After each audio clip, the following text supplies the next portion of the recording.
शहर के एक कोने में हमजा नाम का नौजवान मौसीकार रहता था। दिन रात अपने कमरे में बंद, बस एक ही ख्वाब, एक ऐसी धुन बनाऊं जो दुनिया याद रखे। लेकिन पिछले 6 महीने से कुछ भी नया नहीं हो पा रहा था। साज टूट चुके थे, उम्मीदें मांद पड़ चुकी थीं। यहाँ तक कि वो अपना पुराना वायलिन बेचने का सोचने लगा। एक दिन वो पुरानी चीज़ों की मार्केट में गया। वहाँ एक दुकान के कोने में मिट्टी से अटा हुआ एक स्याह वायलिन रखा था। दुकानदार बोला, यह मत लो बेटा,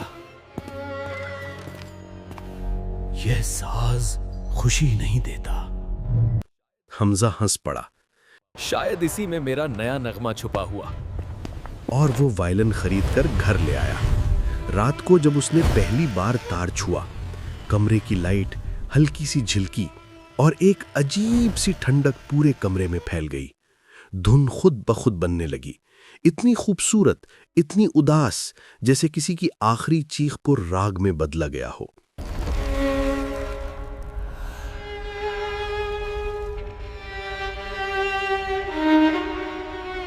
अगली सुबह जब वो स्टूडियो गया, सब हैरान थे। हमजा, ये धुन कहां से आई? ये तुमने नहीं लिखी, ये कुछ और है। हमजा मुस्कुराया। पता नहीं, बस उंगलियां खुद चलने लगती हैं।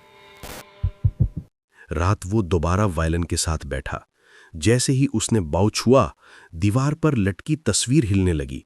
आईने में कोई साया गुजरा और वायलिन की धुन के बीच में एक औरत की हल्की हल्की कराहें सुनाई दी। हमजा के हाथ रुक गए। चिपचिपाहट, जैसे किसी ने कंधे पर हाथ रखा हो। कौन है वहां? कोई जवाब नहीं, लेकिन वायलिन खुद ब खुद बजने लगा और इस बार धुन में किसी की सांसें शामिल थीं। अगले दिन से हमजा का दिमाग अजीब चलने लगा। रात को वो सोता नहीं, बस बजाता रहता। पड़ोसियों ने कहा, तुम्हारे कमरे से औरत के रोने की आवाजें आती हैं। उसने दरवाजा बंद कर दिया।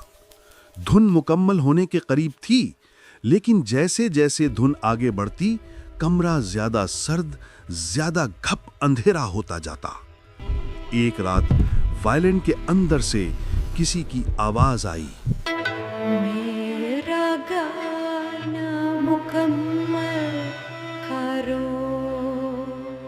फिर तुम आजाद हो जाओगे। हमजा कांप गया। कौन हो तुम? जवाब आया, मैं वो हूं जिसे इस साज से कत्ल किया गया था। हमजा ने हकीकत जानने का फैसला किया। उसने दुकानदार को ढूंढा। बूढ़ा दुकानदार बोला, ये वायलिन एक औरत महरू का था। उसका शौहर एक हसदजदा मौसीकार था। उसने इसी वायलिन की तारों से उसका गला घोंट दिया था। तब से जो भी ये साज बजाता है, महरू की आवाज वापस आती है। हमजा घर लौटा तो वायलिन पहले ही बज रहा था। फर्श पर पानी की लकीरें थीं, जैसे किसी ने नंगे पांव चलकर धुन मुकम्मल करने की कोशिश की हो। उसने कहा, ठीक है, मैं तुम्हारी धुन मुकम्मल करूंगा। उसने आखिरी सुर छेड़ा, वायलिन से धुआं निकला और एक खातून का चेहरा नुमूदार हुआ। मुस्कुराहट के साथ बोली, शुक्रिया, मगर अब यह साज तुम्हारा है।